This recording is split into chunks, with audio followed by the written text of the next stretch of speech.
getting towards the end of the Carnival, but he really rode that one home. Still found the energy for that.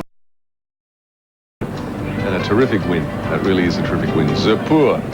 And you reckon he didn't know he got the record too. Here's the weigh-in with Mr. Gleeson for the second last time during the Melbourne Cup Carnival. Of course, the Spring Carnival continues. But we've got one race to go. That is the Clemenger BBDO plate. Weights right, though, on the Queen Elizabeth. Danny Malecki, the dividends, please. Zerpour got out to good odds, $7.10 and $2.20. 4 Idiati, 270, and 1 Cronus at 150. Well, just going on his last run, I thought he found the pace a little bit too hot, Peter. He got held up at the 500, and then after that he just wasn't knocked about.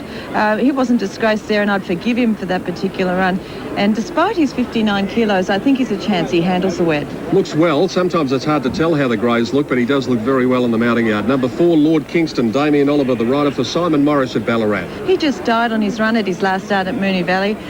He strips a lot fitter going into this race, and I'd give him an each-way chance, Peter. The only thing is he's had one go on the wet track and he hasn't figured it in the placings, but one go, you've got to forgive them. We've all gone for Typhoon Barney, number 5, so we want to bring the Carnival home on a winning note. Stephen Arnold, can he do it for Russell Cameron? Well, it was a terrific win in the Seymour Cup. He was last and he stormed home. He loves Flemington, 1,400 metres. There's good pace here. That will suit him. He'll get back and he should be running on very strongly at the end, and he likes to sting out. He has one in the wet. Number 7, Sorrento, Darren Gauci for John Size. His first up run was quite good. He ran on well. He's probably crying out for a bit more distance than the 1,400 metres, but in saying that, he should be running on quite strongly towards the end of this, maybe a place chance. Nice. This horse has been racing well. He does need to be ridden back. If he is ridden back here, he should be running on very well at the end of this, and he does like the wet track, so I've given him an each-way chance. Let's go down to number 15, and that is Mystic Morse. Eddie Wilkinson is the rider for Tony Dinan at Tatura. Yes, this horse has been racing extremely well, Peter. If you have a look at his recent record, he was midfield at Caulfield. He got a terrific run through and he bolted in. He's a wet tracker, there's no doubt about that. So if you're taking a trifecta or Quinella, he's one to throw in. Yeah, it was a lovely ride that day at Caulfield, wasn't it? And 19, Dance Music, and there is a riding change here, and you can see that Raymond Shane Dye is aboard replacing Damien Oliver. Yes, he was wide all the way at Caulfield last start, and he was there where they weren't winning on that particular occasion. He will need to get some luck from barrier 18, and if you look at his wet form as well, he's only had the one try on it, so we can't really dismiss him. His form's pretty good. He's there with a place chance. Yes.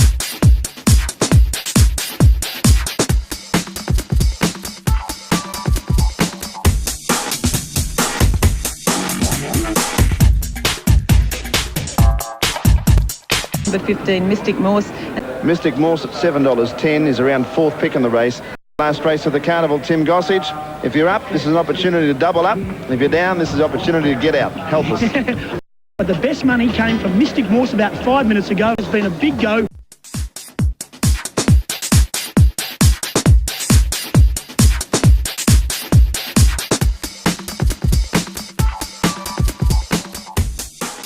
They'll start over on the far side, 1,400 metres inside barriers, a definite advantage over this distance at Flemington. Number 15, Mystic Morse. This horse has been in the money all of his 7 runs. He's a very honest horse, and he's by Toy Pindar, and they normally swim. So for the last on a very long Carnival, 10-15. Just before we head down to Tim Gossage in the betting ring, your highlight of the Carnival, Roy, there have been a few highlights, but I suppose JB Cummings is pretty hard to beat.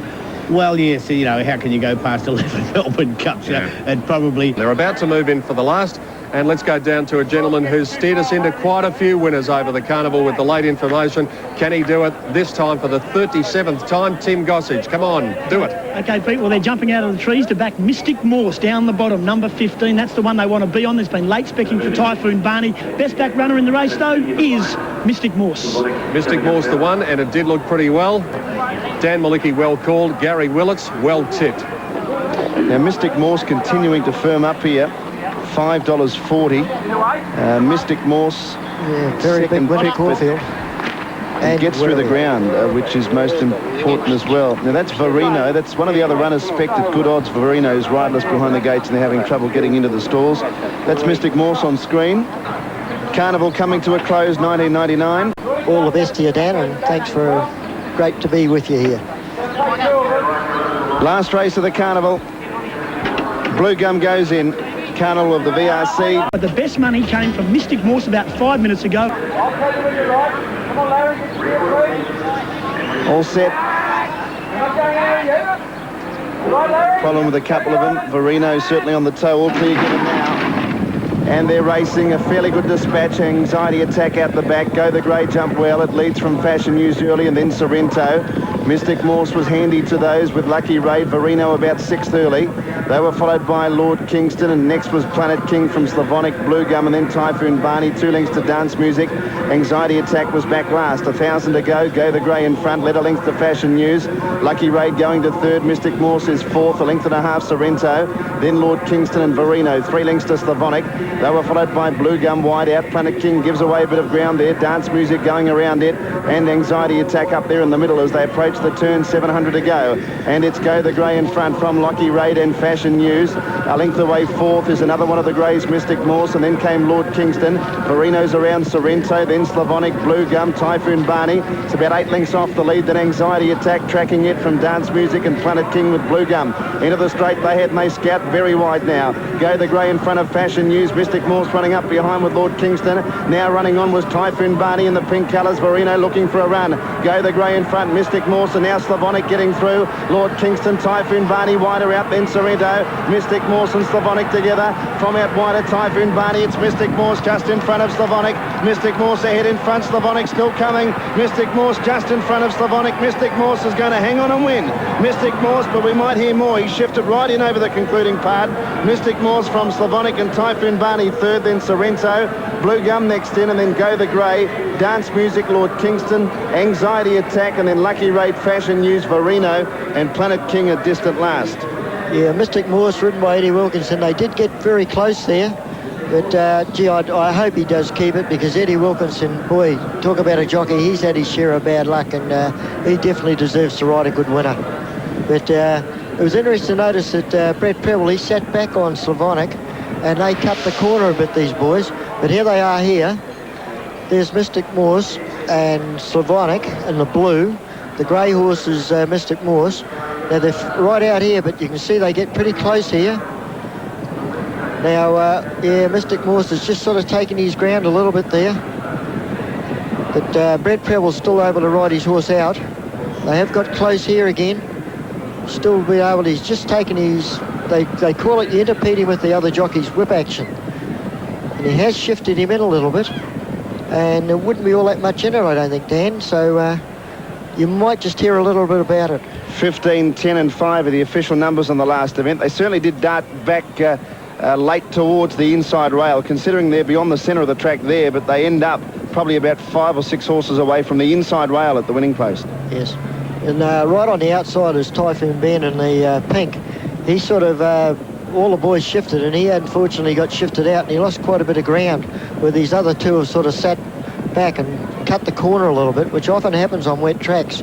Sort of in the crown at the moment. That's where they started the day winning from, and they sort of end the day winning from. But you notice them going back towards the inside rail now. Yes, well, yeah, they've shifted in a fair bit. It'll just be whether Brett Prebble feels that Mystic Morse has impeded him enough to protest, and wouldn't surprise me if there is a protest here. It's 15, 10, 5, 4th in number 7, 5th in was number 14. Well, Mystic Morse has only had the 8 runs now, is yet to miss a place. He was eligible for country class prior to today, but I don't think we'll see him going back to the bush again. Mystic Morse, he's city class, and we know for sure he likes the wet tracks. He's been on a slow track twice, and he's been the winner on both occasions. A grey by Toy Pindari, as so many of the greys are. Tony Dinan at Tatura, the trainer, and Eddie Wilkinson won a Group 1 through the earlier part of the carnival at Caulfield on Umrum. Yes, and he went very close today too, I thought. He certainly did. Umrum was a great run, like with the big weight. He fought back well. But as I said, Eddie's had his share of bad luck. He had a lot of falls there the season before last. And he just came back, and so I hope he has ridden the winner. Okay, these runners are coming back to scale. A little bit of a rain-soaked Flemington. We noticed that they did get pretty close there, Tim, over the concluding part of the race, so we wonder whether it's all over just yet. Okay, we'll hear more about it. Thanks very much, Dan. And Peter and Jenny join me in the studio now on a bit of a chilly last afternoon. It's all right for you in here. Being the Melbourne Cup Carnival of 1999, we hope you enjoyed it too. Goodbye from Flemington.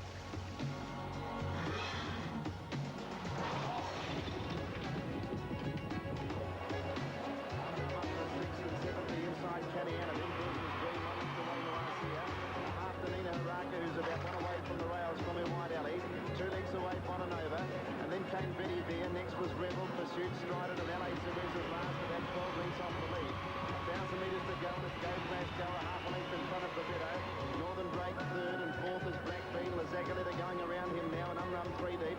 2 lengths to Caniana. Then Des's Dream, Nina Haraka, and last here, the inside from Bonanova.